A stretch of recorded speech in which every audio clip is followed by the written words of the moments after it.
What do you want me to do? Pat, where's Patty? Just saw him talking. Patty. Good evening, everybody.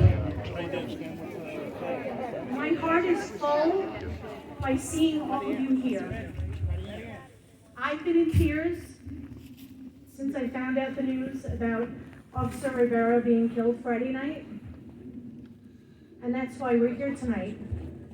Larry Lombardo saw a post that I put on last night of the vigil that they had last night at the 32nd Precinct in the Bronx, and I really wanted to go.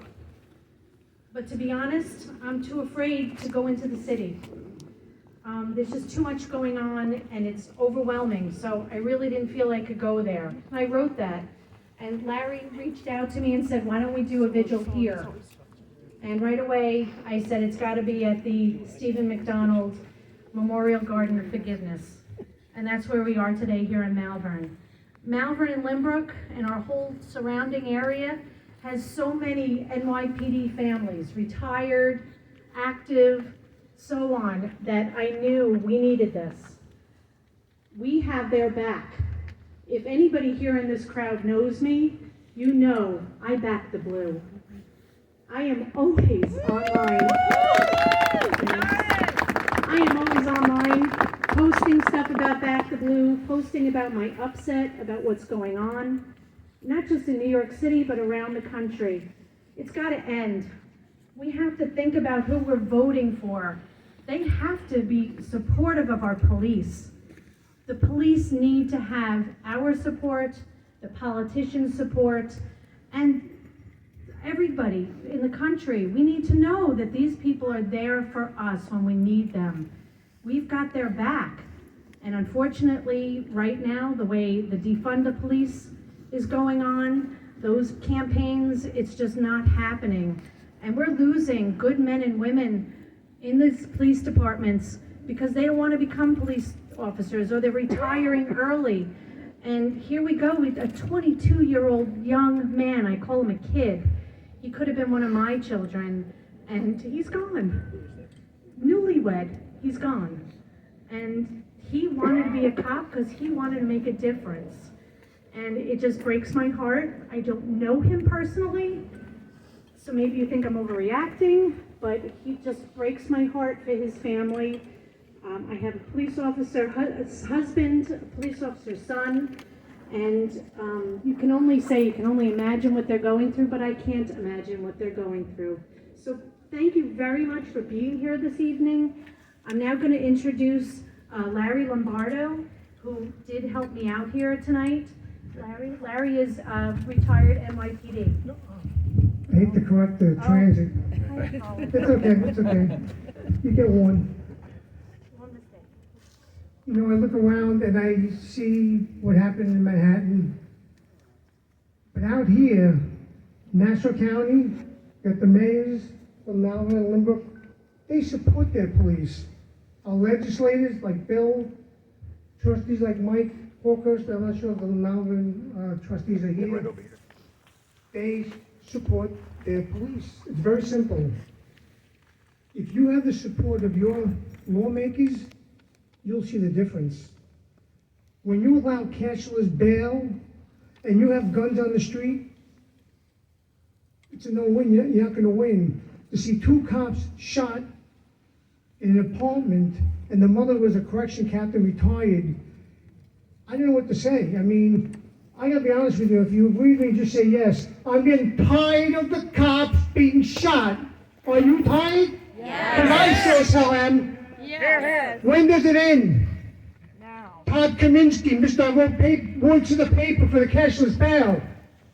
Judy Griffin, why aren't you speaking out? These are all legislators, am I correct? Why aren't they speaking out? Well, we got Pat Ryder, Nassau County Police Commissioner, and John Aresta, the police chief, and Brian Palladino. Where are you? I know he's around. I'll see a hand come up. We support our police no matter. When I came on the job in 1984, I just gave my time frame away, Irma Lozada was killed. She ain't coming back. You want to know something? I'm not gonna say anything derogatory, but Darrell Jeter is out. It was always understood when you got 25 to life, you got life. But now with a progressive parole board, they evaluate you on what you've done in prison, not your crime. And that needs to end. But I don't see Mike Kaminsky and Judy Griffin speaking out about that. Well, I am, and I'm telling you right now, and I've said this on Facebook, if Judy Griffin doesn't do anything, please put me up for assembly. I want to run because I'm getting tired of this nonsense. Thank you.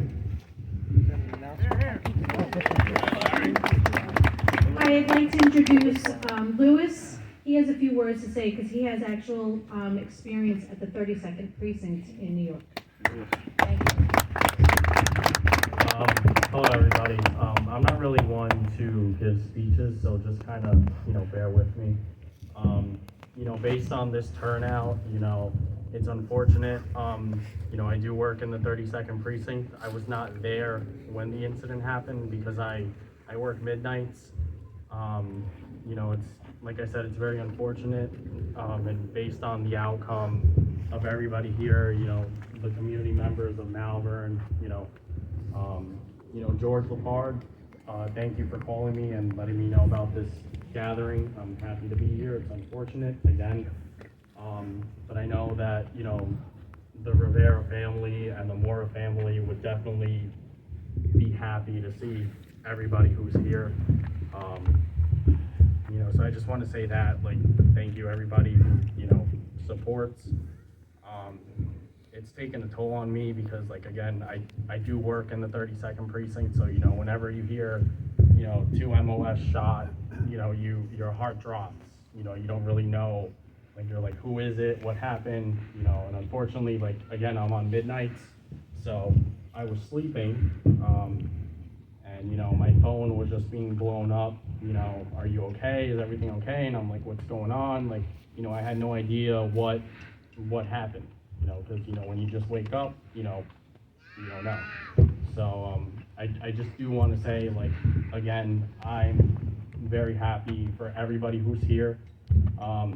Jason Rivera was actually in my graduating class, so, it takes a toll on me. He's 22, I'm 23. I just barely started NYPD November 2020. So, I just... Thank you. And again, last night, I was at the hospital, I saw Wilbert Mora, in his condition, it was very upsetting. Now my precinct is currently on lockdown, they're having other precincts cover us, give us time to mourn. It's unfortunate now I have to get ready for 2 funerals, and it's, very upsetting. People say, oh, if you need to cry, let it out. I've cried, I haven't cried, it's just, I'm trying to hang in there, me, my fellow brothers and sisters in blue in the 32nd Precinct.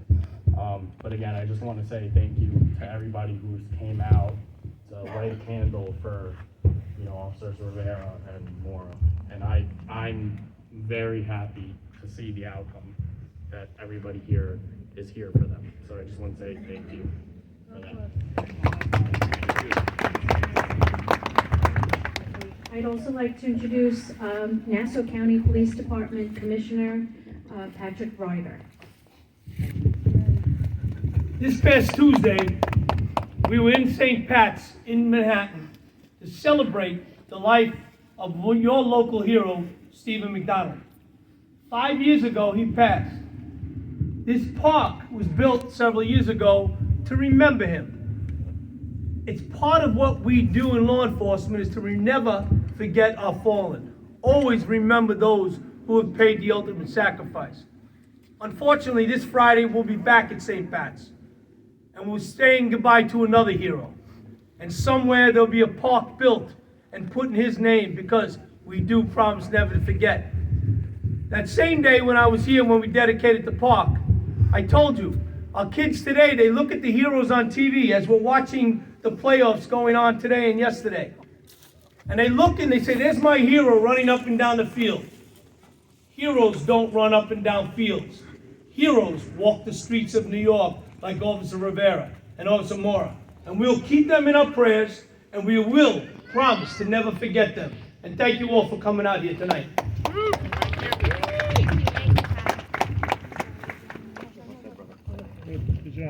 There's one thing I just wanted to make mention, just so we know. I know Patty McDonald, thank you, for being here. But I also want to introduce another widow survivor, Linda Sledge. Linda, you here? Linda, where are you? She's here. She doesn't have to speak, just to acknowledge. Her husband Cecil was killed in 1980, I believe. She was just around here somewhere. I don't know if she's here, but I just wanted to bring that up. Is there any other widows or survivors in the audience out here? Okay, thank you. I'll give it back to Doris. Thank you, Doris. Okay, guys, we're going to start with our prayers from the local clergy that have come out with us on this cold evening. So first, I would like to introduce Deacon Greg